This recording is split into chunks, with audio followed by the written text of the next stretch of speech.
This episode is brought to you by Audi. The road is calling. Embrace the thrill of the drive with the all-new, fully electric Audi Q6 e-tron. Featuring effortless power, serious acceleration, and advanced Audi tech. It's not just a new EV.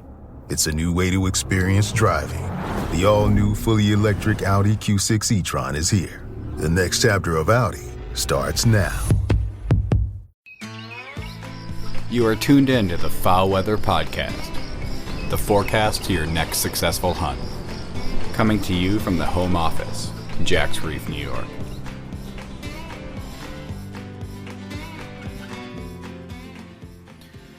Here's to thoughts of new decoys, duck calls, and other gear in your heads with just a few days left till Christmas. If you follow weather outlook maps like we do, you are seeing red and maroon and orange as the maps show warmer than average temperatures during the Christmas to New Year's period. But does this mean your goose is cooked and you should just pack it in and hit the eggnog? Likely not. We'll give more details than just average temperature conditions because the details matter. So don't pack away those boomsticks just yet, my friends across duck country. We will talk ducks, pressure, and duck foods this week, along with thoughts on cleaning and eating ducks. We also once again produce the only duck migration forecast available. Hey, thanks everyone for listening, and remember to share, like, and follow us on Spotify, Apple Podcasts, Facebook, and Instagram. We'd also really appreciate it if you'd take a second to rate us on Spotify and Apple Podcasts, as well as share the FowlWeather Podcast with friends. Remember that you know where the ducks are at before the ducks know where they're at. We're really thankful for our every week listeners. You folks know who you are, those that never miss a single migration forecast episode each Monday morning. Y'all are as ate up as me about ducks, duck biology, and duck migration. Our dedicated weekly listeners can pick the best days to hunt because the FowlWeather Podcast forecasts fresh ducks hot from the north. Shoot the ducks from the north before they know where they're at. Also remember that we are the only science-based duck migration forecast available. Brought to you by hunters, for hunters. I'm your host, Dr. Mike, coming to you from the home office in Jack's Reef. So last weekend, I spent about 2.5 hours cleaning ducks from several days of hunting. And don't take this comment as passing judgment. But about a half hour into it, music going, a beer cracked on the cleaning table outside the barn, I realized that I was smiling ear to ear. I love the process of cleaning ducks and prepping them as food. The ducks last week were prime ducks, right? Some had that yellow fat from feeding in cornfields, but most were just plump white fat from feeding kind of in those more natural marsh areas, especially the black ducks that tend to feed in native wetlands more so than a mallard while they're in our part of the world. But I take, a lot of pride in plucking those birds. I plucked most of them, set aside those that were kind of really body shot as gumbo or duck kebab ducks. For the ducks we pluck, we use the Shirky cut that is named after Tom Shirky, longtime punter or guide. They're called punters on Lake Erie. Tom's a longtime punter at Winus Point Shooting Club. Tom's going to tell you that he didn't invent the cut, but that won't stop us from calling it the Shirky cut because that's how we learned about it. So here's how it works. The cut plucks the breast, plucks down along the flank and the entire leg. You cut the leg off at the joint. Then we cut down one side of the breastbone and down along the flank until you hit the point where the meat is completely disconnected from the breastbone. Then we disarticulate the leg, basically pop it out of its joint, and cut along the back of the leg all the way along that fat line of the breast muscle towards the neck of the bird.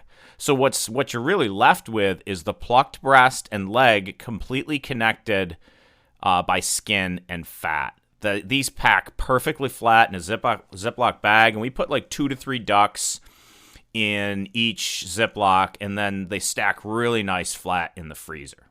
When we cook them, we dry rub them with whatever spices you like, and they go on a hot charcoal grill. It's pure heaven.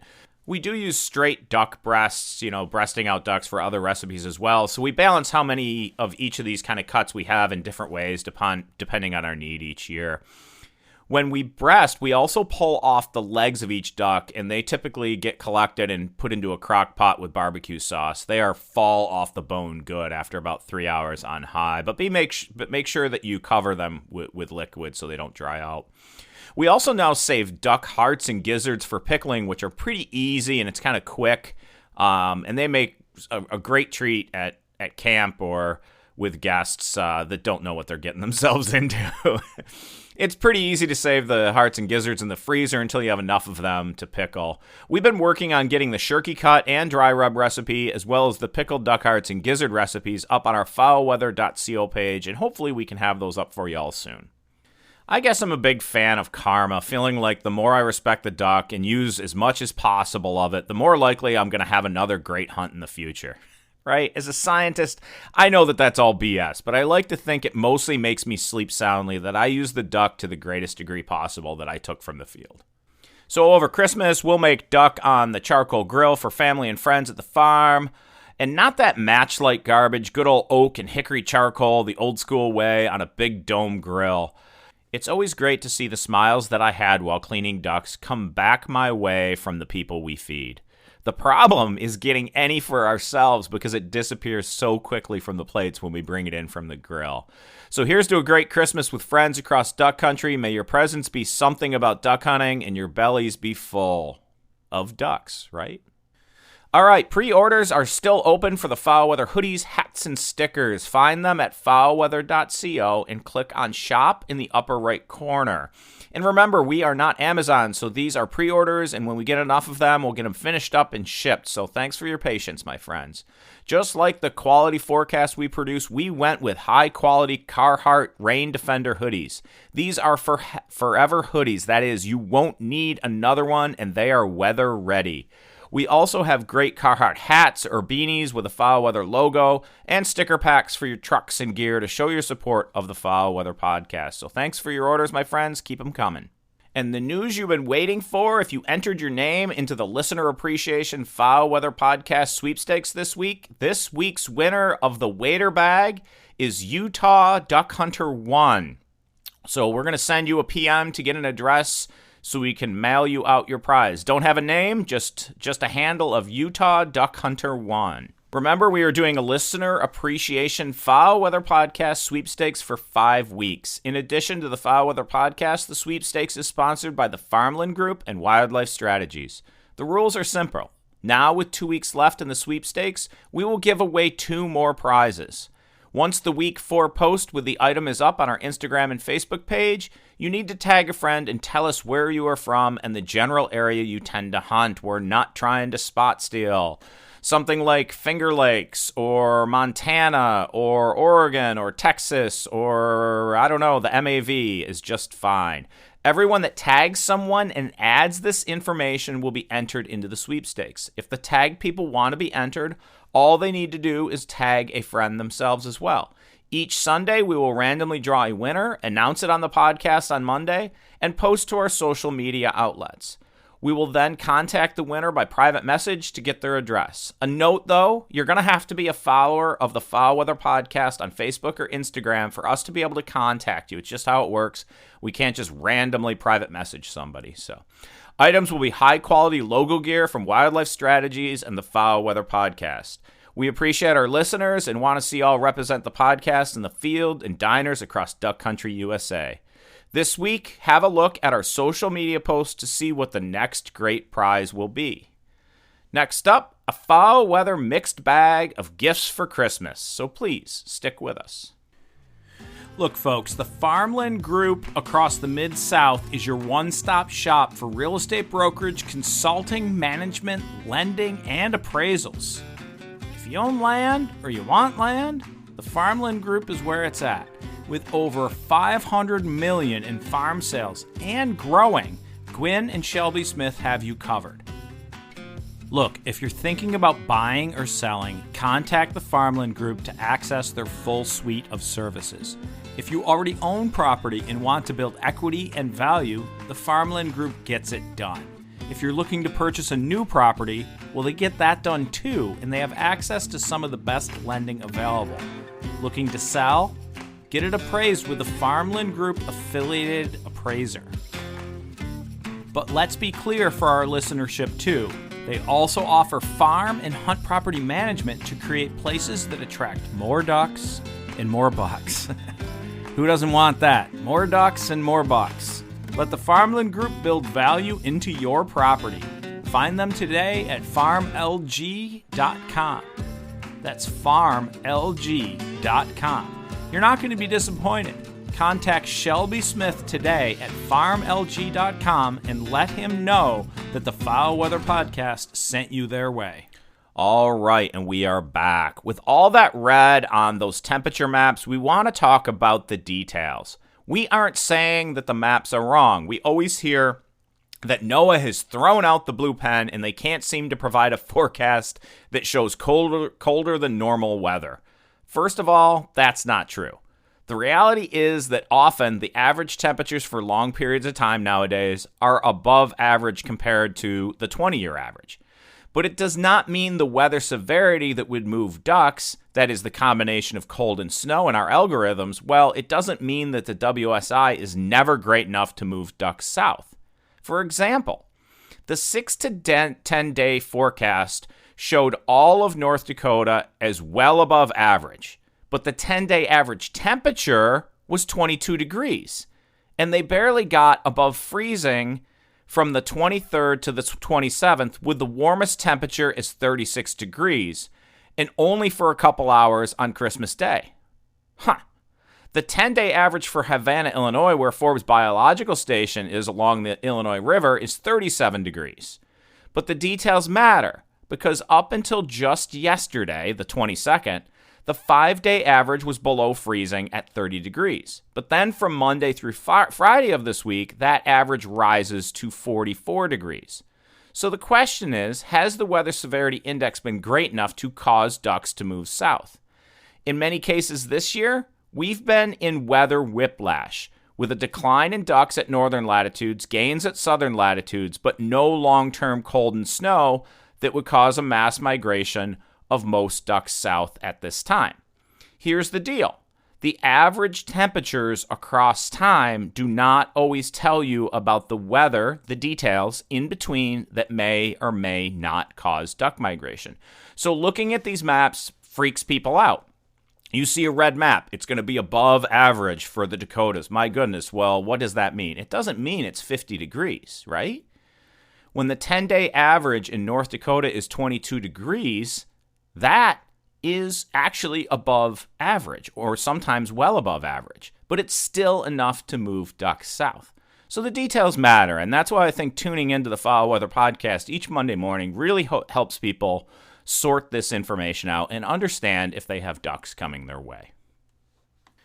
We are certainly better than last year, which is what we forecast way back in August, and ducks seem to be spread out from mid-latitudes to the deep south, with concentrations of mallards still in the mid-latitudes. The stretched polar vortices, multiple stretched polar vortex events is what we've had, lasting up to about 5 days. We're actually in our 4th stretched polar vortex, with another one coming, and then a 6th one around the new year. This is like the lather, rinse, repeat pattern that I've been calling weather whiplash, of 3 days of cold followed by about the same amount of time of warm before we dive back into cold temperatures. None of these systems are enough to drive the WSI value to a point that pushes mallards in any large number out of the mid-latitude swath right now. The question is if January will bring better mallard migration weather. This pattern at this time of year also has the capacity to create stale ducks, right, that have moved from shallow marshes during the warm to rivers and lakes and then back again several times. Think about that. They start to learn the landscape and where and when guns exist.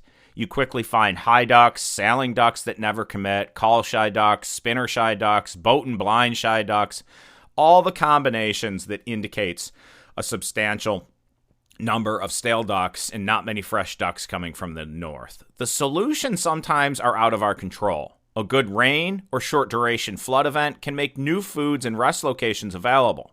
Your job then is to know where those holes are at.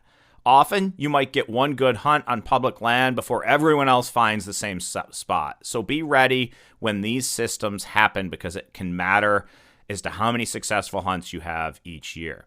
Usually just sitting in the same blind over the same spread that's been there for the whole entire season results in decreasing duck shot per day in the bag under these type of stale duck conditions. Looking at Missouri's managed area stats with draw systems shows this already happening. When the majority of the mallards moved in just recently, they were at 3 to 3.5 ducks per hunt in a lot of areas. Then it dropped to 2 or below 2 very quickly. Stale ducks, right? When we hunted the thaw here in New York, we were at just about 5 ducks per hunt for 4 days. But since then, I really haven't gone. Some of that's my own family and work schedule, but a lot of it is about waiting on either fresh ducks from Canada or a change in water conditions that will put water in new locations that are stored away in my brain for a rainy day. Literally a rainy day. Have a look at our Instagram this week. You will see a black duck that just had found an abundance of new moist soil, panic grass, foxtail, and other weed seeds in a freshly flooded area just off a river. And that bird is just loaded up with seeds and still in that load up, fatten up mode, which happens through much of December. For more on that, go back and catch up on episode 62, the Thanksgiving fattening of Mr. and Mrs. Mallard. That all said, food quality in a locale matters too in your hunting success, especially when it comes to pressure as well. Low food quality generally means you can't shoot as often as you could with moderate to abundant food. But at some point, too much food actually becomes detrimental to success because ducks can just get super fat and then sit out your guns. This also interplays with weather because fat ducks and no need to feed equals stale days, especially in January when ducks start to mobilize the fat they already have stored. Think about it for a second. A duck that just arrived, say, in northern Mississippi, North Carolina, California, Oklahoma, wherever it may be, needs to feed no matter what to refuel after that flight. Say this is in November and December, right? That's typically when this happens. The quicker they can get fat, the more security they have. And they have to move less once they get fat. And they can tend to their mate and stay paired more easily. This is a jump start to survival and successful reproduction, so from an evolutionary perspective, they are hardwired for this behavior. Get fat, sit still, and survive. There is risk they will take to get fat, so they can sit still later. So the better food abundance you have, the more pressure you can put on a location and not create stale ducks. But once they get fat and food resources are depleted, and then you add mild weather, the ducks have no need to move and you get stale ducks pretty quick. You can create stale ducks with too much pressure as well under these conditions because the risk to the duck is less than the potential reward. But more food is not always better either. Around the hunt clubs in Northwest Ohio, the flooded corn that is there provides something like 5 times the energy needed by the entire duck population that stops there during the season. And the ducks will just sit in the middle of the open water all day and then feed in the dark in those cornfield areas. This actually probably reduces success, but no single club will give up the flooded corn because it's like an arms race. If I stop, then I won't shoot ducks. The one club that does an abundance of moist soil and emergent marsh management has tons of birds and a diversity of ducks throughout most of the season. Mostly because the ducks can't just live on corn and they need other nutrients in native moist soil and emergent wetlands. But don't get me started on the idea that all that flooded corn is holding your ducks up north, because it isn't. Go back and listen to episode 27, the corn episode. But here's the deal in short. If that flooded corn froze 10 inches thick and got 2 feet of snow like once happened, no duck is sticking around for that. And there is no army of ice eaters out there to hold ducks north either. The reality is it's just gotten warmer and we can't fight that. So between Christmas and New Year's this year, it ain't gonna be great, my friends across duck country. But remember that going every day during mild conditions isn't going to make a duck miraculously show up. So temper your expectations and to look to hunt those rain days and in the wind when ducks are more likely to look to take advantage of newly flooded foods and need to fly. If you find a pocket of ducks, get in and get out. I've argued for years that killing 3 to 4 ducks and then going home to again hunt the next day is better than waiting 2 to 3 more hours to kill a couple more ducks. Let the ducks get back into that hole and then shoot it again tomorrow. If you wait it out for 3 more hours to shoot a few more birds, you likely won't have ducks the next day. Lots of places when it gets mild need rest, period. Next up, our exclusive duck migration forecast, so please stick with us. Hold on, folks, don't turn that channel. We've got some really exciting news for you. The FowlWeather Podcast has teamed up with Wildlife Strategies. That's right. I'm now working directly with Ryan Delaney of Wildlife Strategies to build value into your land. Wildlife Strategies is already known for quality wildlife habitat management, be it deer, turkeys, ducks, or whatever you pursue. Ryan knows his stuff. Look, I don't add my name to just any business, but I believe in what Wildlife Strategies is doing for landowners throughout the Southeast U.S. and beyond. If you want science-based solutions to create great wildlife habitat, Wildlife Strategies is your best bet. If you're interested in ducks, when we say, may your skies be filled, well, Wildlife Strategies does just that. They fill your skies with ducks. Contact Ryan Delaney today at ryan@farmlg.com for a site visit. You won't be disappointed you did. Ryan covers the southern tier of states, and I'm available to build habitat management plans across the northern tier. Contact us today for a quote. The Wildlife Strategies team sees your property through from the initial assessment and development of a 3-year time frame management plan through annual check-ins and course corrections as needed. Contact Ryan today at ryan@farmlg.com or Dr. Mike at FowlWeather.co. You won't be disappointed you did. Fill your skies with ducks and your forests and fields with deer and turkey with Wildlife Strategies. Remember, if you are interested in wetland or other wildlife habitat consulting, to contact me at drmike@FowlWeather.co. Our schedule is filling up fast. We just got another client the other day, so it's filling up fast for the 2025 season. So if you're interested in a site visit, give me a shout. Our services can also be found at the FowlWeather.co page, and click on the consulting link in the upper right corner. We do deer food plots as well as green space renewal, in addition to our wetland habitat management strategies. That is our specialty. Also, with all the new listeners, I want to remind people that there is a specific webpage link for how the Weather Severity Index works so well. So visit us at FowlWeather.co and click on the migration page in the upper right. All right, before we get into this week's forecast, let's talk about what January may hold for ducky weather. I'm typically one to stick my neck out and make a prediction, but right now, January is a complete toss-up. Some model runs show January with cold setting in and staying. Others continue the weather whiplash we are in as their prediction. So honestly, best bet is to tune in each Monday morning and get the FowlWeather Podcast duck migration forecast for the week. My extended forecast suggests another stretching of the polar vortex around the new year, but if that stays as a consistent pattern, that's still unknown. So tune in with us. We'll be on top of it. On to this week's forecast. So let's start in the Pacific Flyway, where we have a mild and wet pattern for that Pacific Northwest region. So a stalled mallard migration. There's no WSI values that predict mallard movement this week. A trickle of other ducks, but less so for pintails than other dabbler ducks, is expected throughout the week, with no real single day standing out more than others. So local conditions for you in the Pacific Flyway are probably going to matter more than these macro conditions that move fresh ducks in. This week, I'm also lumping the Central and Mississippi Flyways together because it can be summed up in 2 words: stale ducks. Migration comes to a screeching halt this week as a fairly major warm-up and southerly winds prevail. If you like comfortable duck hunting weather, this is the week for you. But you better meter that pressure because ducks are likely to get sticky to refuge areas with not much need to fly.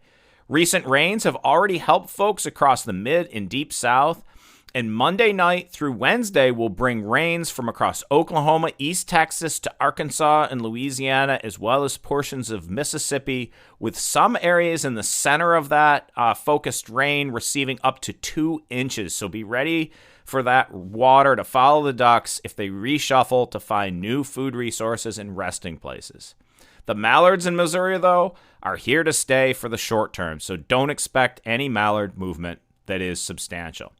In the Atlantic Flyway, it's a bit different as cold remains into early in this coming week, so a mild mallard migration into mid-latitudes is likely, but winds are really not great for major movement. So if this happens, it was probably last night, Sunday night, into Monday morning.